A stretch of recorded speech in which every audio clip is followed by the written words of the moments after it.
สบายดีพี่น้องปองปายเบิร์ดสุขคนเนาะข้าพเจ้าเชื่อว่าทุกมื้อนี้นะคนที่เป็นพยาธิอันนี้หลายเนาะเป็นต้นแม่นป้างกินเลือดได้เติมเลือดอยู่ตลอดเวลาบางคน1 เดือนไปเติม2 เถื่อบางคน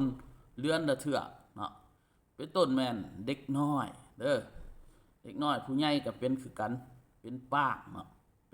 เป็นโตเรื่องบางคนก็จ้อยๆเรื่องเนาะบางคนก็ตุ้ยแต่เดืองเนาะ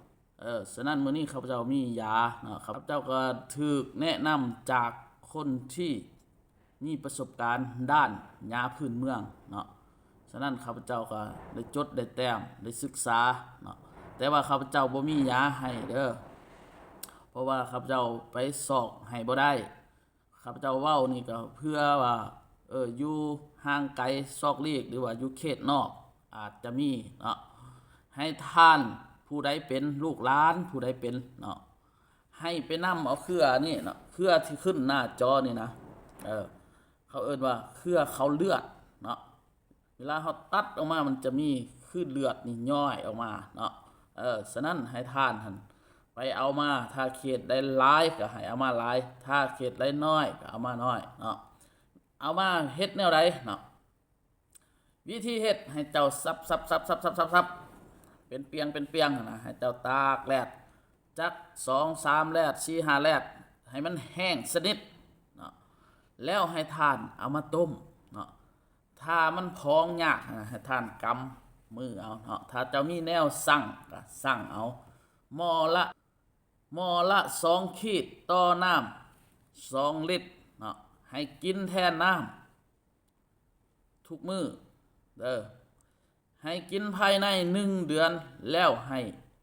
ไปกวดคืนเนาะเพราะว่าอยู่เฮือนยาพื้นเมืองเพิ่นบ่มีกวดให้เนาะฉะนั้นให้แนะนำให้ไปกวดอยู่ห้องหมอคืนเนาะเครือเขาตัวนี้มีสรรพคุณหลายอย่างเนาะเป็นว่าผู้หญิงที่ออกลูกใหม่สามารถกินได้ไปบำรุงเลือดคนที่ออกลูกมาใหม่แล้วบ่มีน้ำนมเนาะเครือเขาตัวนี้ก็จะไปเลี้ยงให้มีน้ำนมออกมาได้เนาะถ้าเขตใดมีให้ไปสอกเนาะไปสอกมากินมาดื่มเนาะเวลาต้มหั่นให้กรองเอาแต่น้ำส่วนเยื่อมันนะให้ต้มอีกต้มจนให้มันจืดมันจืดแล้วเปลี่ยนเหยื่อใหม่กินภายใน1 เดือนให้ไปกวดคืนเนาะผู้หญิงกินได้ผู้ชายกินดีเนาะเฉพาะเล็กน้อยอายุ2 ปีขึ้นไปจึงกินได้เด้อพี่น้องเด้อตัวนี้กินแทนน้ำหลังอาหารก่อนอาหารได้สามารถกินได้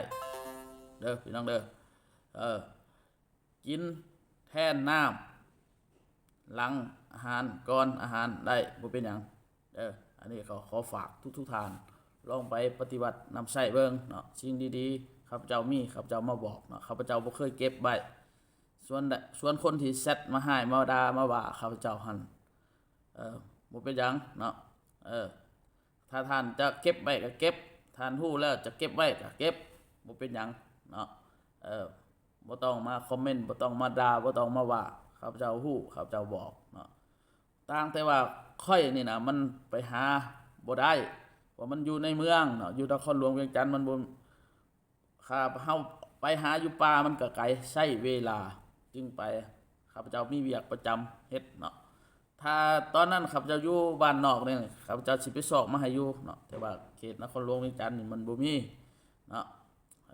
แต่ว่าว่างยางมันมีแต่ว่าว่างยางนี่ต้องได้ไปขึ้นภูขึ้นผาเอามาให้แต่ว่าถ้าบ้านทานมีก็สามารถเอามาต้มกินได้เด้อขอขอบคุณแต่ขอให้หายไวๆ